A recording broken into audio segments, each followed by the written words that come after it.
পরিকল্পিতভাবে বলা হচ্ছে যে বিএনপি সংস্কার চায় না, অথচ বিএনপি সবার আগে সংস্কার চেয়েছে বলে মন্তব্য করেছেন দলটির মহাসচিব মির্জা ফখরুল ইসলাম আলমগীর সাহেব। তিনি বলেছেন, বিএনপি আধুনিক বাংলাদেশ গড়তে অগ্রণী ভূমিকা রাখতে পারে। রবিবার গত 2 নভেম্বর সন্ধ্যায় রাজধানীর গুলশানে একটি হোটেলে অনলাইন পেমেন্ট গেটওয়ে কার্যক্রম উদ্বোধন অনুষ্ঠানে তিনি এসব কথাই বলেন। মির্জা ফখরুল ইসলাম আলমগীর বলেন, নতুন প্রযুক্তিতে আমাদের জেনারেশন অশিক্ষিত। এই কথাটা বলতে আমার কোনো দ্বিধা নেই। আমাদের জেনারেশন নতুন প্রযুক্তিতে কিছুটা পিছিয়ে আছি। এই ডিজিটাল জগতে এগিয়ে যেতে দলের নেতাকর্মীদের প্রতি আহ্বান জানান মির্জা ফখরুল ইসলাম আলমগীর। তিনি আরো বলেন, ধরেন আমাদের দলের ভারপ্রাপ্ত চেয়ারম্যান একটি স্ট্যাটাস দিলেন, তিনি সাধারণত সামাজিক যোগাযোগ মাধ্যমেই বক্তব্য দেন। দেখলাম আমরা কম সংখ্যক লোক লাইক কমেন্ট দেই, এটা খুব জরুরি তার বক্তব্যকে সমর্থন দিয়ে এগিয়ে নিয়ে যাওয়া। আমি প্রথম থেকেই বলেছি, বর্তমান যুদ্ধটা এখন সাইবার বিশ্বে। আর মির্জা ফখরুল ইসলাম আলমগীর আরো বলেন, আপনি কয়টা বক্তৃতা করলেন, কয়টা জনসভা করলেন, সেটা বর্তমানে গুরুত্বপূর্ণ না। এক্ষেত্রে তিনি অনেক অগ্রণী ভূমিকা নিয়েছেন, আরো দ্রুত যেন সামনের দিকে এগিয়ে যেতে পারি।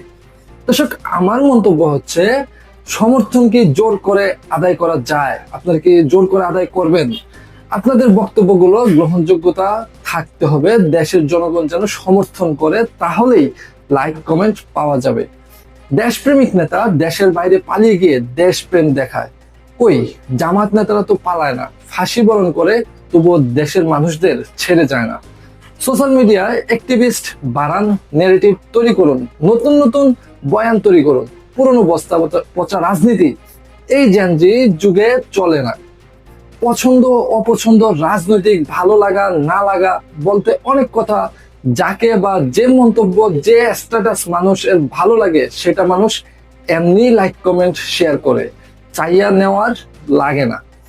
আমার যেটা মনে হয়, আপনাদের আরো কৌশলী হওয়া উচিত। দেখেন, প্রতিদিন অফিসে যেতে বিএনপির মিছিল আর ভালো লাগে না। এতে অফিসের লেট হয়, শুধু আমার না, সাধারণ জনগণেরও। এখন মনে হয় মিছিল মিটিং এর রাজনীতি নেই। এখন বিভিন্ন কাজ, যেমন ছোট ছোট উদ্যোগ, ভালো ভালো বইয়ের লাইব্রেরি, রিক্সাওয়ালাদের ক্যাব ও টি শার্ট গিফট করা, এলাকার ময়লাগুলো পরিষ্কার করা, বিভিন্ন ছোট ছোট সমস্যার সমাধান করা। যেমন একটা মসজিদে অজুখানা টাইলস না থাকায় নোংরা হয়েছিল, সেটি শিবিরের পক্ষ থেকে ঠিক করার উদ্যোগ নেওয়া হয়েছিল। এরকম আর কি কিছু কাজ করেন। হঠাৎ করে একটা প্রশ্ন মনে জাগলো, আপনাদের হঠাৎ সামাজিক যোগাযোগ মাধ্যমকে শক্তিশালী ভাবার কারণ কি?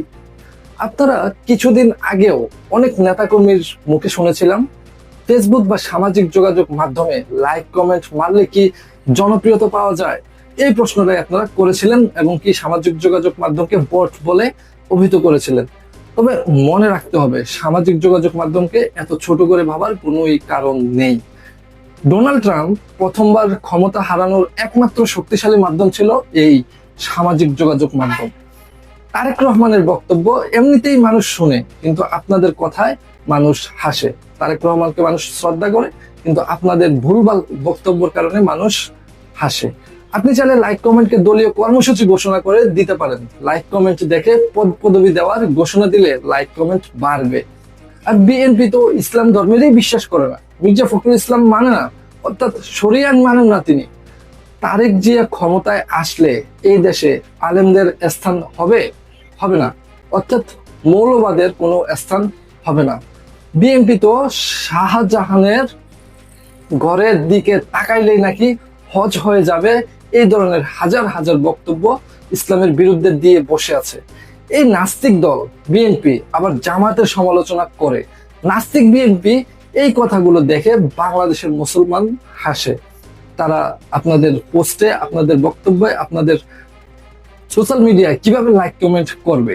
আপনাদের যা কয়জন আছে তারাই লাইক কমেন্ট করে, আর বাকিগুলো আপনারা কই থেকে পাইবেন?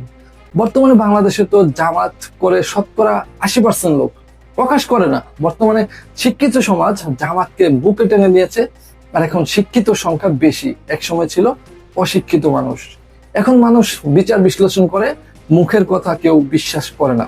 আমাদের সুদয় বুদ্ধির উদয় হোক, হারানোর পরে না, হারানোর আগেই।